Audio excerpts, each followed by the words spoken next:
രണ്ട് വീഡിയോകൾ എൻ്റെ പ്രിയപ്പെട്ട പ്രേക്ഷകരെ നിങ്ങളൊന്ന് കാണണം. ഒന്ന് നമ്മുടെ കേരളത്തിൻ്റെ കാളകൂട വിഷം വമിക്കുന്ന വിശകല, മറ്റൊന്ന് കണ്ണാടിയിൽ പോയി ഇവൻ തന്നെ നോക്കിയാൽ അവൻ്റെ മുഖത്ത് അവൻ തന്നെ കാർക്കിച്ചു തുപ്പുന്ന യണ്ടിമുക്ക് ശാഖയിൽ ചില കുൽസിത പ്രവർത്തികളൊക്കെ നടത്തിക്കൊണ്ടിരിക്കുന്ന ഒരു ഒന്നാം തരം ഡാഷ്മോൻ.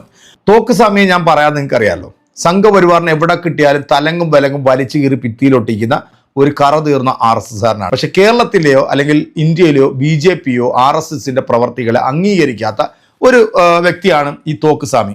കഴിഞ്ഞ ദിവസം നടത്തിയ ഒരു പ്രസ്താവന കേട്ടപ്പോഴത്തേക്കും ഇവൻ എന്തോ കുരുവൊക്കെ പൊട്ടി കേട്ടോ. അതുപോലെ തന്നെയായിരുന്നു നമ്മുടെ വിശകല ചേച്ചിക്കും. ഇപ്പം ഏറ്റവും ലേറ്റസ്റ്റ് ആയിട്ട് മറ്റൊരു വാർത്തയും കൂടെ വന്നിട്ടുണ്ട്. ഹിന്ദു ഐക്യവേദി നേതാവ് RB ബാബുവിനെ പോലീസ് ചോദ്യം ചെയ്തു. നമ്മുടെ ജിഫ്രി മുത്തുക്കോയ തങ്ങൾക്കെതിരെ ഒരു വർഗീയ പരാമർശം നടത്തിയതിന്റെ പേരിലാണ് ഈ വേട്ടാവളിയതിനെ പോലീസ് ചോദ്യം ചെയ്യുന്നു എന്നുള്ളൊരു വാർത്തയും വന്നിട്ടുണ്ട്. കേരളത്തിന്റെ ശാപം ആരാണെന്ന് ചോദിച്ചു കഴിഞ്ഞാൽ നമുക്ക് അക്ഷരം തെറ്റാതെ പറയാം, ഈ ചാണക സംഖ്യകൾ തന്നെയാണെന്ന്. ഒരെണ്ണത്തിന് തലയ്ക്കകത്ത് വിവരമില്ല, എല്ലാത്തിൻ്റെയും തലയുടെ ഫിലമെന്റ് അടിച്ചു പോയിട്ട് അവിടെ മൊത്തം ചാണകം കയറിയിരിക്കുക.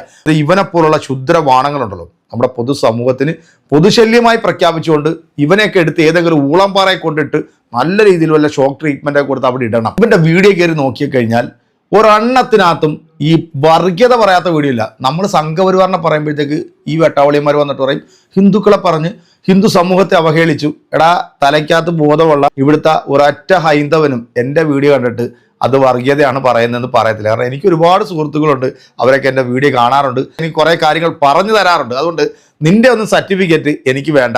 എന്താണ് നമ്മുടെ വിശകല മാടത്തിൻ്റെ ഒരു വീഡിയോയും അതുപോലെ തന്നെ നമ്മുടെ ഈ വേട്ടാവളിയുടെ വീഡിയോയും നിങ്ങളൊന്ന് കണ്ടിട്ട് നിങ്ങളുടെ കമൻറ്റുകൾ നമ്മുടെ കമൻറ്റ് ബോക്സിൽ വരട്ടെ. BJP നേതാക്കന്മാർ എന്തിനാണ് ഈ പള്ളി നിരങ്ങുന്നത്? സ്വർണം പൂശിയ ചെമ്പ് കിരീടവുമായിട്ട് തൃശ്ശൂർ പോകുന്നു. എൻ്റെ മുത്തശ്ശിയൊക്കെ ജനിച്ച നാട്ടിലോ അല്ലെങ്കിൽ വളർന്ന നാട്ടിലോ മുസ്ലിം എന്ന് പറഞ്ഞൊരു സാധനമില്ല. അങ്ങനെയാണ് ഹൈന്ദവ ക്ഷേത്രങ്ങൾ വഴിപാട് കഴിക്കുന്ന മറ്റുള്ളവരും ഉണ്ട്. ഈ നേതാക്കന്മാർ എന്തിനാണ് ഈ പള്ളി നിരങ്ങുന്നത്? അതായത് ഒരു പ്രമുഖ നടൻ ഒരു കിരീടവുമായിട്ട് ഒരു സ്വർണം പൂശിയ ചെമ്പ് കിരീടവുമായിട്ട് തൃശ്ശൂർ പോകുന്നു, വാഴക്കൊലയും കൊണ്ട് പോകുന്നു, മുട്ടിലെഴിയുന്നു. ഇങ്ങനെ മതങ്ങളെ പ്രീണിപ്പിച്ചു കഴിഞ്ഞാൽ ശരിയായ രീതിയിൽ ജനാധിപത്യം നടക്കുമോ? അത് ഏത് മതമാണെങ്കിലും ഞാൻ ചോദിക്കും. അമ്പലങ്ങളിലും പോകുന്നുണ്ടല്ലോ. ആര്? സുരേഷ് ഗോപി. അല്ല, ഞാൻ ചോദിക്കുന്നത് ഇവിടെ പോയിട്ട് ഈ മതങ്ങളെ പ്രീണിപ്പിക്കുന്ന അല്ല. കാരണം കേരളത്തിന്റെ ഒരു സാഹചര്യത്തിൽ ഇവിടെ പൊതുവേ അത് പ്രത്യേകിച്ച് ഹിന്ദുക്കളെന്നല്ല മറ്റവരുണ്ട്, മറ്റൊരു പുറത്തേക്ക് കാണിക്കുന്നില്ല എന്നേ ഉള്ളൂ. അത് എല്ലാ മതങ്ങളിലെ വിശ്വാസങ്ങളെ പിൻപറ്റുന്ന ഒരു രീതിയുണ്ട്. അത് ഒരു പക്ഷെ നിഷ്കളങ്കമായി ഇത്തരം രീതികൾ ചെയ്യുന്നവരുണ്ടാവും. ഇപ്പോൾ എൻ്റെയൊക്കെ മുത്തശ്ശി മരിച്ചിരുന്ന 2000 മരിച്ചിരിക്കുന്നു. എൻ്റെ മുത്തശ്ശിയൊക്കെ ജനിച്ച നാട്ടിലോ അല്ലെങ്കിൽ വളർന്ന നാട്ടിലോ മുസ്ലിം എന്ന് പറഞ്ഞൊരു സാധനമില്ല, അവിടെ ഇല്ല. അവർ കണ്ടിട്ട് പോലും ഇല്ല. ഞങ്ങൾ ഈ താമസിക്കുന്ന നാട്ടിൽ വന്നിട്ടാണ് അവർ കണ്ടിട്ടുള്ളൂ. അവിടെ അങ്ങനെ സംഗതി ഇല്ല മരുന്നിന് പോലും. പക്ഷേ ഇവിടെ വന്നപ്പോൾ അറിയില്ല, കാരണം അവർ നമ്മൾ ഈ പറയുന്ന ഇതിനെപ്പറ്റി ഗവേഷണവും നടത്തിയിട്ടില്ല. അവർ എന്തെങ്കിലും ഒരു ചെറിയ കാര്യത്തിന് അമ്പലത്തിലേക്ക് വഴിപാട് നേരുന്ന പോലെ അപ്പം നേരും. അത് ഞങ്ങളുടെ ഭാഷയാണ്, മാപ്പിളാരുടെ കുറ്റിയിലേക്ക്. അവരൊരു നേർച്ച കുറ്റിയില്ല അവിടെ. അപ്പോൾ മകൻ പുറത്താണ്, മകൻ്റെ അന്ന് കത്താണ്, കത്ത് വരാൻ വൈകിയാൽ ഇന്ന് വരേണ്ട കത്ത് ഇന്ന് കിട്ടിയില്ലെങ്കിൽ അപ്പം പറയും മാപ്പിളാരെ കുറ്റിക്ക് 4 ഇടാം, നാളെ. അന്ന് 4 വലിയ പൈസ, നാളെ കത്ത് വരണേ. അപ്പോൾ അതൊരു നിഷ്കളങ്കമായ ഭക്തിയാണ് അവരുടെ. അത് എല്ലാം ഒന്നാണെന്നുള്ള ഹിന്ദുമതത്തിൻ്റെ ഒരു ഉൾക്കൊള്ളുന്നു. അത് ചിലരൊക്കെ അത്തരത്തിൽ ചെയ്യുന്നുണ്ടാകാം. അതിനെ നമുക്ക് എങ്ങനെ പ്രീണനം എന്ന് പറയാൻ സാധിക്കുക? അങ്ങനെയാണെങ്കിൽ ഹൈന്ദവ ക്ഷേത്രങ്ങളിൽ വഴിപാട് കഴിക്കുന്ന മറ്റുള്ളവരും ഉണ്ടേ. ഇഷ്ടംപോലെ ആളുകൾ ഹിന്ദു ക്ഷേത്രങ്ങളിൽ വഴിപാട് കഴിക്കുന്നുണ്ട്. അപ്പോൾ ഞാൻ പ്രശസ്തമായൊരു ജ്യോത്സ്യൻ്റെ ഒരു സുബ്രഹ്മണ്യ ക്ഷേത്രം ഞങ്ങളുടെ നാട്ടിലുണ്ട്. ആ സുബ്രഹ്മണ്യ ക്ഷേത്രത്തിൽ ഒരാളേക്കാൾ ഉയരമുള്ള മറ്റേ ദീപസ്തംഭമുണ്ട്, ഓടിൻ്റെ ദീപസ്തംഭം. മലപ്പുറത്ത് രാജ്യര് കൊടുത്തതാണ്. അത് കൊടുത്ത ആളി എനിക്കറിയാം, എല്ലാം അറിയാം. അപ്പോൾ അതൊന്നും പ്രീണനമല്ല. അത് ഒരുപക്ഷെ ഇസ്ലാമിക സമൂഹമോ അവരുടെ പൗരോഹിത്യമോ അംഗീകരിക്കില്ല. പക്ഷെ സത്യം എന്താണെന്ന് പറഞ്ഞാൽ ഈ ജ്യോത്സ്യന്മാരുടെ അടുത്ത് പോകുന്ന മുസ്ലിങ്ങൾ ധാരാളമായിട്ടുണ്ട്. ബ്രഹ്മരക്ഷസിന് പൂജ കഴിക്കുന്ന മുസ്ലിങ്ങൾ ധാരാളമായിട്ടുണ്ട്. സർപ്പങ്ങൾക്ക് വഴിപാട് കൊടുക്കുന്ന മുസ്ലിങ്ങൾ ധാരാളമായിട്ടുണ്ട്. ക്ഷേത്രങ്ങളിൽ വഴിപാട് കൊടുക്കുന്ന മുസ്ലിങ്ങളുണ്ട്. ഇത് സത്യ തന്ത്രപൂർവ്വം എന്നെ വെട്ടിലാക്കി. എങ്ങനെയുണ്ട് ചേച്ചിയുടെ ഈ ഗുണവതാരം? അതായത് ക്ഷേത്രങ്ങളിൽ പോകുന്ന മുസ്ലിങ്ങൾ ഉണ്ടെന്നേ, ഒരുപാടുണ്ട്. ക്ഷേത്രങ്ങളിൽ പോകുന്ന മുസ്ലിങ്ങളുണ്ട്, പള്ളികളിൽ വരുന്ന ഹൈന്ദവനുണ്ട്, ഇവിടെ എല്ലായിടത്തും വരുന്ന ക്രൈസ്തവരുണ്ട്. അതാണ് നമ്മുടെ കേരളം, അതാണ് നമ്മുടെ കേരളത്തിൻ്റെ ഒരു പ്രതീകം എന്നുള്ളത്. പക്ഷേ നിങ്ങളെപ്പോലുള്ള കാളകൂട വിഷങ്ങൾ വന്നിട്ട് കുറേ കാലങ്ങളായിട്ട് ഈ പറയുന്ന വിഭാഗങ്ങളെയൊക്കെ തമ്മിൽ തല്ലിക്കാൻ നോക്കിയിട്ട് ഒരു പുല്ലും ഇതുവരെ നടത്താൻ സാധിച്ചിട്ടില്ല.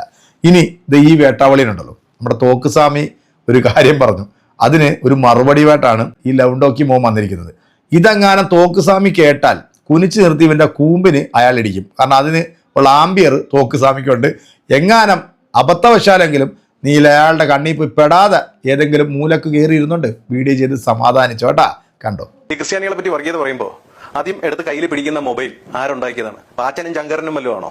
ക്രിസ്ത്യാനികൾ ഉണ്ടാക്കിയ മൊബൈൽ ഫോൺ, ക്രിസ്ത്യാനികൾ ഉണ്ടാക്കിയ ആപ്പ്, ക്രിസ്ത്യാനികൾ ഉണ്ടാക്കിയ മൈക്ക്, അല്ലേ? ഇതെല്ലാം എടുത്തു വെച്ച് പിടിച്ചിട്ട് ക്രിസ്ത്യാനികൾ ഉണ്ടാക്കിയ ഷഡ്ഡി ഇട്ടിരുന്നിട്ടാണ് ഈ പറയുന്ന ക്രിസ്ത്യാനികൾക്കെതിരെ സംസാരിക്കുന്നത്. ഉളുപ്പുണ്ടോ? സിമ്പിളായിട്ട് ചോദിച്ചു, ഒരു അല്പമെങ്കിലും ഉളുപ്പുണ്ടോ? ഇതിനകത്ത് വല്ല കോമൺ സെൻസ് ഉണ്ടോ? ഇനി ഒരു ആശുപത്രിയിൽ ഒരു പ്രശ്നം വന്നാൽ, പെട്ടെന്ന് ഒരു അപകടം പറ്റിയാൽ, ഈ ക്രിസ്ത്യാനികൾ ഉണ്ടാക്കിയ വണ്ടിയിൽ, കേരളത്തിൽ ഓടുന്ന വണ്ടികളും ഇന്ത്യയിൽ ഓടുന്ന വണ്ടികളൊക്കെ കണ്ടുപിടിച്ചത് അങ്ങ് ജർമ്മനിയിലും മറ്റ് ക്രിസ്ത്യൻ രാജ്യങ്ങളിലും തന്നെയാണല്ലോ. ക്രിസ്ത്യാനികളുടെ തലയാണല്ലോ ഈ വണ്ടി. നമുക്ക് ഉണ്ടായിരുന്നു കാളവണ്ടി, അല്ലേ? അപ്പം നമ്മൾ മറന്നു പോരുത്. അപ്പൊ ഈ ക്രിസ്ത്യൻ വർഗീയത പറയുമ്പോൾ അവരുടെ സാധനങ്ങളും കൂടെ ഉപയോഗിക്കുകയാണെന്ന് മറന്നു പോരും. അപ്പൊ ഈ ക്രിസ്ത്യൻ വണ്ടി കയറി ആശുപത്രിയിൽ ചെന്ന് ഈ ക്രിസ്ത്യാനികൾ ഉണ്ടാക്കിയ നീഡിലെടുത്ത് മൂട്ടില് ഇഞ്ചക്ഷനും വെച്ച്, അതുപോലെ തന്നെ ക്രിസ്ത്യാനികൾ തരുന്ന മരുന്നും കഴിച്ച്, ഈ പനി വന്നാൽ പോലും കഴിക്കുന്ന പാരസെറ്റാമോള് ആരാ ഉണ്ടാക്കിയത്? ഇവിടുത്തെ വർഗീയ ചാണക പ്രസ്ഥാനങ്ങൾ പോലുമാണ് ഉണ്ടാക്കിയത്. അതും ക്രിസ്ത്യാനികൾ തന്നെയല്ലേ? അപ്പോൾ ഈ ക്രിസ്ത്യാനികളെ കുറ്റം പറയുമ്പോൾ നമ്മൾ അവരുടെ എല്ലാം ഉപേക്ഷിക്കണം. നമ്മളിടുന്ന ഷഡ്ഡി പോലും അവരുടെ ഡിസൈനാണ്. അടിച്ചു നോക്കണം. ഷഡ്ഡിയിൽ വരെ മതം കണ്ടുപിടിച്ച തോക്ക് സ്വാമിക്ക് നമസ്കാരം. എന്താടോ കാളവണ്ടിക്ക് ഒരു കുഴപ്പം? തനിക്കൊരു പുച്ഛം? തൻ്റെ തന്തയും പണ്ട് കാളവണ്ടിയിലൊക്കെ തന്നെ കയറിപ്പോയത്. എല്ലാം ഉണ്ടാക്കിയ കഥയെ നീ പറഞ്ഞു. തന്നെ ഉണ്ടാക്കിയതും കൂടെ ഇനി ക്രിസ്ത്യാനിയാണെന്ന് പറയോ? അല്ല, സംശയമാണ് ചോദിച്ചത്. നിന്റെ ആവേശം കാണുമ്പോൾ ഇനി അതും കൂടെ നീ പെട്ടെന്ന് വിളിച്ച് പറയുമോ എന്ന് ചോദിച്ചെന്നേ ഉള്ളൂ തോക്ക് സ്വാമി.